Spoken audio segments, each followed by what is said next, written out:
What's up, everyone? And we're back. And I'm sorry I missed last week. I actually shot an episode, but had some audio issues. But what else is new, man?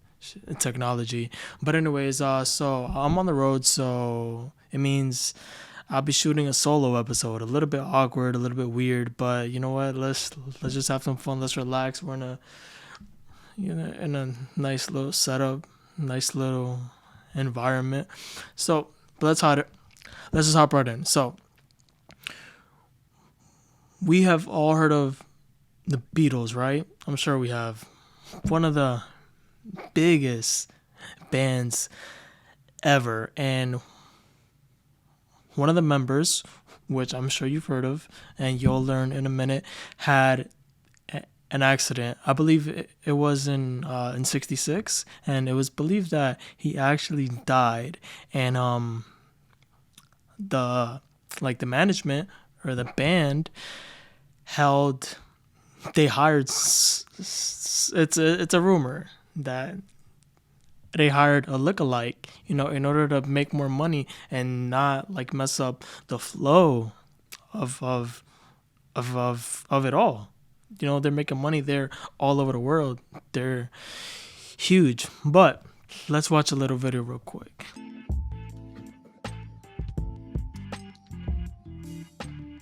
In 1967, rumors started to stir that Paul McCartney had died in a car crash the year before. And there's actually some muddled truth to that. McCartney's Mini Cooper had been in a car accident in '67, only nobody in that accident died. Oh, and also Paul wasn't even driving it. Nevertheless, these rumors grew, but they were quickly shut down by Beatles magazines and lay dormant for 2 years. Then things started to stir once more in underground circles of college publications. Students began to notice something hidden in the Beatles song Revolution 9, released in the fall of the previous year. The song itself was a strange, cryptic sound collage, and when played backwards, you could hear one phrase buried in it: "Turn me on, dead man."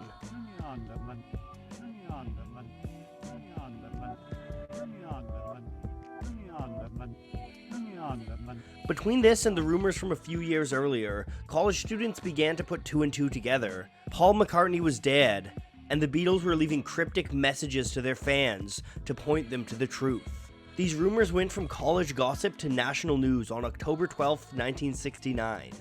That day, a university student named Tom Zarsky was calling into a show on WKNR-FM. He got the DJ to play Revolution 9 backwards, and the rumors exploded. Inspired by this secret message, Beatles fans all over the world went looking for hints. And if you're looking hard enough for hints of a conspiracy, you're gonna find them in unlikely places. Rumor has it that the end of Strawberry Fields Forever revealed another hint phrase: "I buried Paul." And then there's the album cover of Abbey Road. Some saw the four Beatles crossing the street as a kind of funeral procession.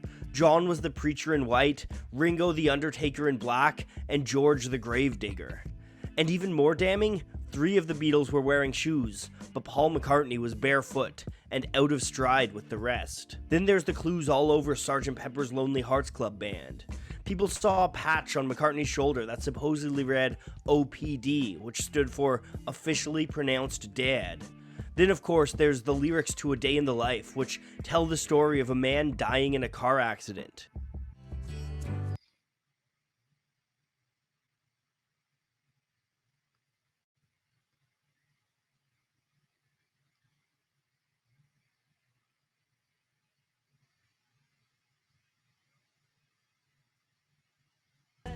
With these hints and more, people put together their theory.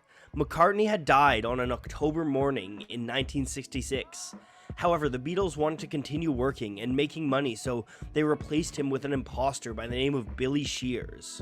Most of the rumors were disproven or died out eventually, but the whole situation is living proof that if you really want to believe something, you can find hints anywhere.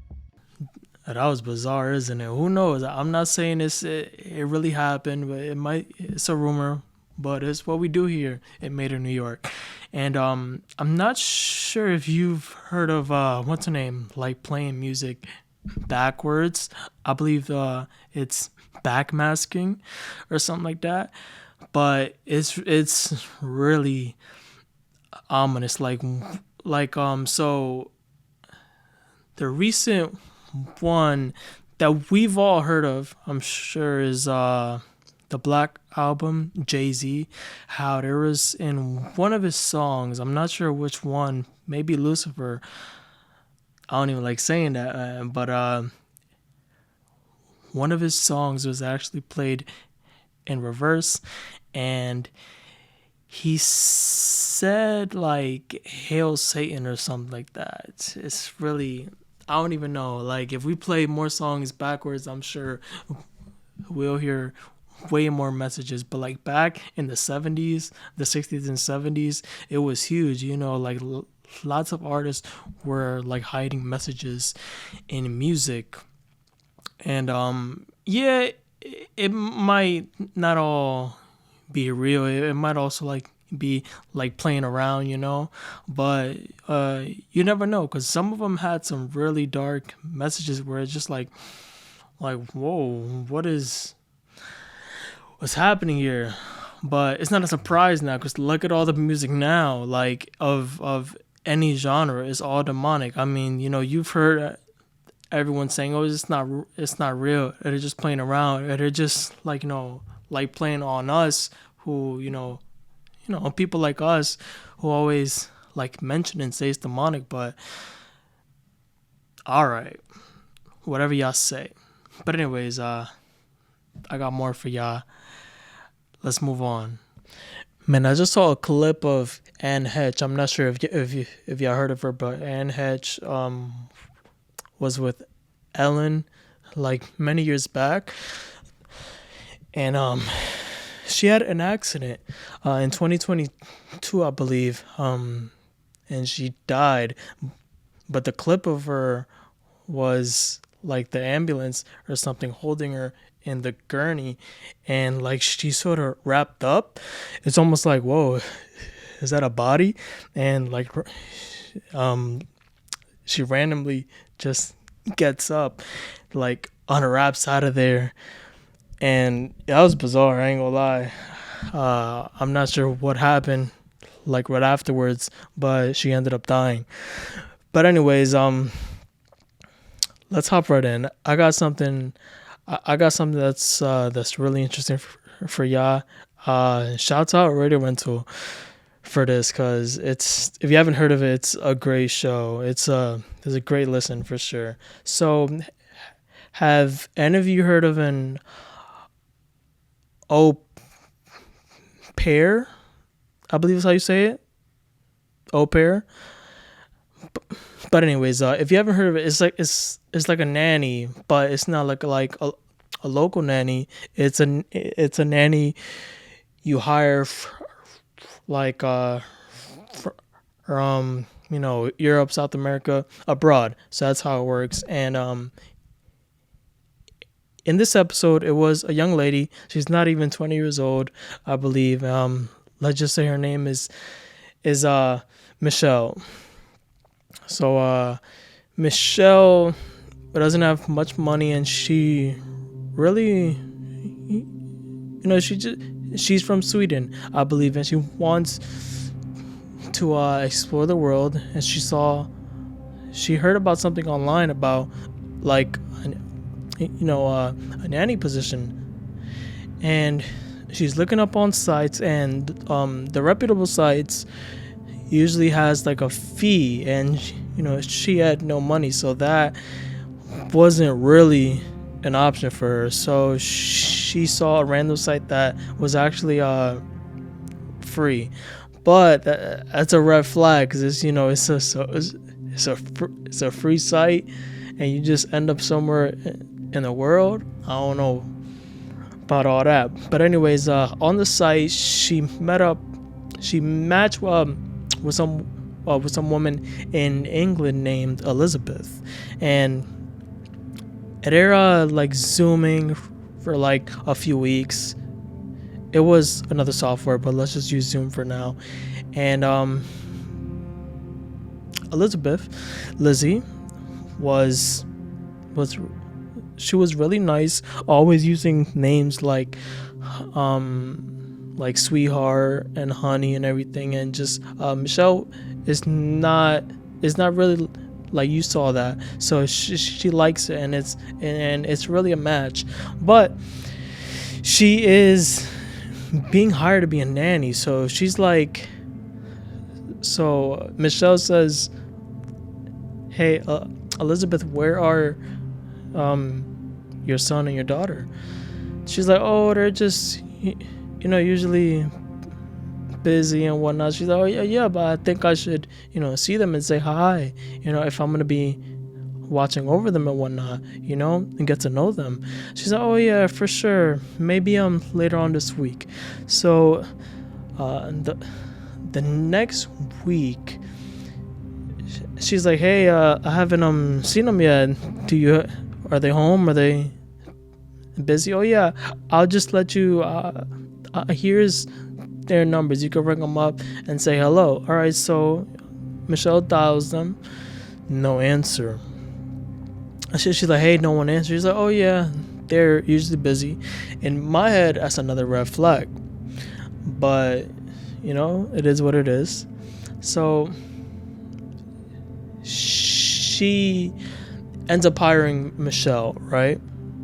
And flies her over to England, and Michelle lands in England, and she's like, hey, I'm here now, where are you? She's like, oh, Elizabeth says I'm on the way, I'm just on the highway right now, I'm gonna meet you over there in a little bit.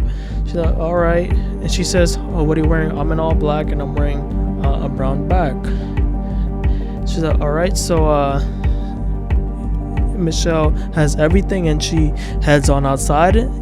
She's like, she's been waiting a little bit, so she's like, hey, where are you? Are you almost here? And randomly, there's a random woman who's walking right at her, and she sort of receives a message from Elizabeth. Hey, I'm so sorry, but that's a relative of mine. Her name is Rose. She only has one son. It'll be so much easier. She actually needs more help than I do. I'm so sorry, but just help her out. Please let me know if you need anything. And Michelle's like, what? No. This makes no sense. That's not right. I won't do this. And Rose walks up to her. She's like, hey, I'm Rose. I'm so sorry this happened, but please hop in. Michelle's like, no, I'm not sure I should.